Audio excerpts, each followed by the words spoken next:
एक ऐसी शख्सियत जिसका सफर एक छोटे से कस्बे वडनगर की गलियों से शुरू होता है और दिल्ली के 7 लोक कल्याण मार्ग प्राइम मिनिस्टर्स रेजिडेंस तक पहुंचता है। ये कहानी है नरेंद्र दामोदर दास मोदी की, एक कहानी मेहनत, दृढ़ संकल्प और राष्ट्र के प्रति समर्पण की। उनका जन्म 17 सितंबर 1950 को गुजरात के वडनगर में एक ओबीसी परिवार में हुआ। पिता दामोदर दास मूलचंद मोदी एक छोटी सी चाय की दुकान चलाते थे और यहीं उस चाय की दुकान पर अपने पिता की मदद करते हुए नरेंद्र ने जिंदगी के सबसे इम्पोर्टेंट लेसन सीखे, मेहनत और लगन का महत्व। उनके टीचर्स उन्हें एक एवरेज स्टूडेंट के तौर पर याद करते हैं, लेकिन उनकी डिबेट और नाट्य में रुचि हमेशा से थी, एक ऐसी क्षमता जो आगे चलकर उन्हें एक पावरफुल ऑरेटर बनाने वाली थी। लेकिन उनकी जिंदगी को एक दिशा मिली सिर्फ 8 साल की उम्र में, जब उन्होंने राष्ट्रीय स्वयंसेवक संघ यानी आरएसएस की स्थानीय शाखाओं में जाना शुरू किया। यहाँ उनकी मुलाकात हुई लक्ष्मण राव इनामदार से, जिनको वकील साहब के नाम से जाना जाता था। इनामदार उनके पॉलिटिकल और आइडियोलॉजिकल मेंटर बने। आरएसएस के डिसिप्लिन माहौल में मोदी ने अनुशासन, राष्ट्रभक्ति और सेल्फलेस सर्विस के वैल्यूज को अपनाया। वो खुद कहते हैं, "The RSS provides a clear direction toward a purpose in life, emphasizing that serving people is akin to serving God." 1971 में उन्होंने एक बड़ा फैसला लिया। वे आरएसएस के पूर्णकालिक प्रचारक यानी फुल टाइम वर्कर बन गए। ये एक ऐसी लाइफ थी जिसमें उन्हें एक स्पार्टन जीवन जीना था, पूरे गुजरात में ट्रैवल करना था और समाज के हर तबके के लोगों से जुड़ना था। इस दौरान उन्होंने ग्रास रूट लेवल पर लोगों की समस्याओं को समझा। और फिर आया 1975 का दौर। देश में इमरजेंसी लगा दी गई, आरएसएस को बैन कर दिया गया। ये नरेंद्र मोदी के लिए एक डिफाइनिंग मोमेंट था।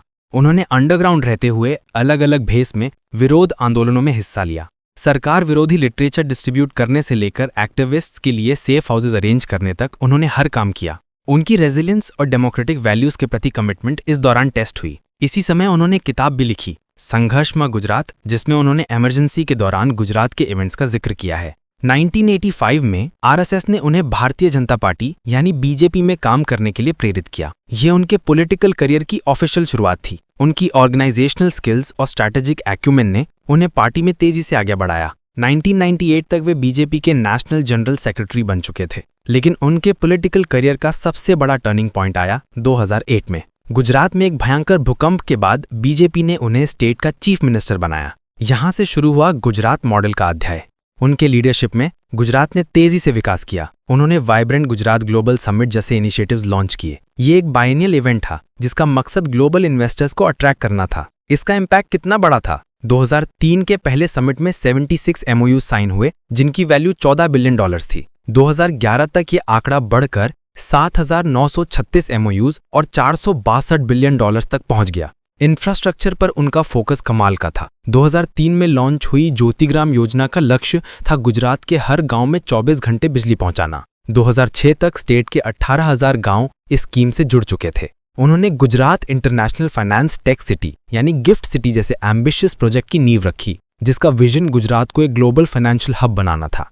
लेकिन हर सफर में चुनौतियां आती हैं और उनके सफर की सबसे बड़ी चुनौती आई 2002 में। गोधरा ट्रेन कांड के बाद हुए गुजरात दंगे उनके शासनकाल का एक बेहद विवादित अध्याय बने। उनकी एडमिनिस्ट्रेशन को इस सिचुएशन को हैंडल करने के लिए नेशनल और इंटरनेशनल लेवल पर काफी क्रिटिसिज्म का सामना करना पड़ा। हालांकि supreme court appointed special investigation team को उनके खिलाफ प्रोसिक्यूट करने के लिए सफिशिएंट एविडेंस नहीं मिले। इसके बावजूद ये घटना उनके पॉलिटिकल करियर पर एक साई की तरह बनी रही। इन विवादों के बीच भी उन्होंने 2002, 2007 और 2012 के स्टेट इलेक्शंस में जीत हासिल की। उनके गवर्नेंस मॉडल, जिसमें इकोनॉमिक ग्रोथ और प्रो बिजनेस पॉलिसीज पर जोर था, उन्हें गुजरात में पॉपुलर बनाए रखा। इसी गुजरात मॉडल के दम पर 2014 में उन्होंने नेशनल स्टेज पर कदम रखा। अब की बार मोदी सरकार के नारे के साथ बीजेपी ने एक ऐतिहासिक जीत दर्ज की। नरेंद्र मोदी ने देश के 14वें प्राइम मिनिस्टर के रूप में शपथ ली। उनका पहला टर्म 2014 से 2019 तक बड़े रिफॉर्म्स और एम्बिशियस इनिशिएटिव्स का दौर रहा। स्वच्छ भारत अभियान से देश में सैनिटेशन को लेकर एक नई चेतना जागी। मेक इन इंडिया का एम इंडिया को एक ग्लोबल मैन्युफैक्चरिंग हब बनाना था और डिजिटल इंडिया ने देश को एक डिजिटली एम्पावर्ड सोसाइटी में बदलने की नींव रखी। 2017 में उन्होंने गुड्स एंड सर्विस टैक्स यानी जीएसटी इंप्लीमेंट किया, देश के कॉम्प्लेक्स टैक्स स्ट्रक्चर को यूनिफाई करने वाला एक लैंडमार्क रिफॉर्म। इन्हीं 5 सालों में नेशनल हाईवेज का नेटवर्क 91,287 किलोमीटर से बढ़कर 1,46,204 किलोमीटर तक पहुंच गया। उनके पहले टर्म का एक और बड़ा फैसला था 2016 की नोटबंदी या डीमोनेटाइजेशन, जिसका मकसद ब्लैक मनी पर रोक लगाना था, लेकिन इसने शॉर्ट टर्म में इकोनॉमी और स्मॉल बिजनेसेस को काफी आहत भी किया। 2019 में देश ने उन्हें और भी बड़े मैंडेट के साथ वापस चुना। उनका दूसरा टर्म और भी बोल्ड डिसीजंस के लिए जाना जाता है। अगस्त 2019 में उनकी सरकार ने जम्मू एंड कश्मीर को स्पेशल स्टेटस देने वाले आर्टिकल 370 को रिवोक किया। इस फैसले का मकसद रीजन को इंडिया के साथ आर्थिक और सामाजिक रूप से इंटीग्रेट करना था। इस कदम पर इंटरनेशनल रिएक्शंस मिले जुले थे। यूएई ने इसे इंडिया का इंटरनल मैटर बताया, वहीं पाकिस्तान और चीन ने इसका विरोध किया। यूएस ने दोनों देशों से शांति बनाए रखने की अपील की। इसी टर्म में सिटीजनशिप अमेंडमेंट एक्ट यानी CAA लाया गया, जिसको लेकर देश भर में प्रोटेस्ट हुए।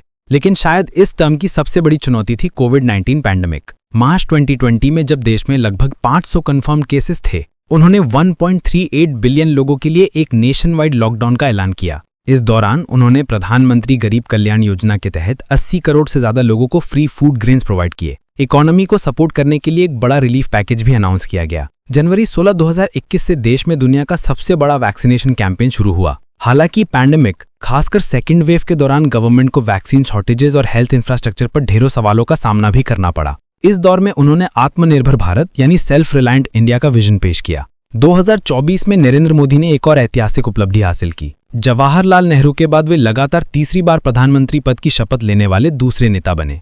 उनका तीसरा टर्म टेक्नोलॉजी और इंडिया की ग्लोबल पोजीशनिंग पर फोकस्ड है। 5G सर्विसेज का रोल आउट हो, या UPI से डिजिटल पेमेंट्स को बढ़ावा देना हो, या फिर G20 समिट को सक्सेसफुली होस्ट करना हो, उनका फोकस इंडिया को एक विश्व शक्ति के रूप में स्थापित करने पर है। एक नेता के अलावा नरेंद्र मोदी एक लेखक भी हैं। उन्होंने कई किताबें लिखी हैं, जैसे एग्जाम वॉरियर्स, जो उन्होंने स्टूडेंट्स के लिए लिखी है ताकि वे एग्जाम स्ट्रेस से डील कर सकें। ये किताब 13 अलग अलग भाषाओं में अवेलेबल है। उनकी दूसरी किताबें जैसे ज्योतिपुंज और सेतुबंध उनके विचारों और RSS के साथ उनके अनुभवों को दर्शाती हैं। उनकी निजी जिंदगी बेहद अनुशासित है। वे शुद्ध शाकाहारी हैं और योग उनकी डेली रूटीन का हिस्सा है। नरेंद्र मोदी का सफर इस बात का प्रमाण है कि कैसे एक साधारण परिवार का व्यक्ति अपनी मेहनत, दृढ़ संकल्प और राष्ट्रभक्ति से देश का सबसे बड़ा नेता बन सकता है। उनके नेतृत्व में देश ने विकास के नए आयाम देखे हैं। GDP ने 2015 से 2025 के बीच 66% की ग्रोथ रिकॉर्ड की है। उनके टेन्योर में विवाद भी हुए, उनकी पॉलिसीज की आलोचना भी हुई। एंडी मरीनो की biography Narendra Modi a political biography से लेकर शशि थरूर की द पैराडॉक्सिकल प्राइम मिनिस्टर तक उनके ऊपर लिखी गई किताबें उनके लीडरशिप के अलग अलग पहलुओं को सामने रखती हैं। उनकी कहानी हमें सिखाती है कि सपने देखने से लेकर उन्हें साकार करने तक का रास्ता मेहनत और समर्पण से भरा होता है। वडनगर की उस चाय की दुकान से शुरू हुआ सफर आज भी जारी है, एक नए भारत के निर्माण की दिशा में।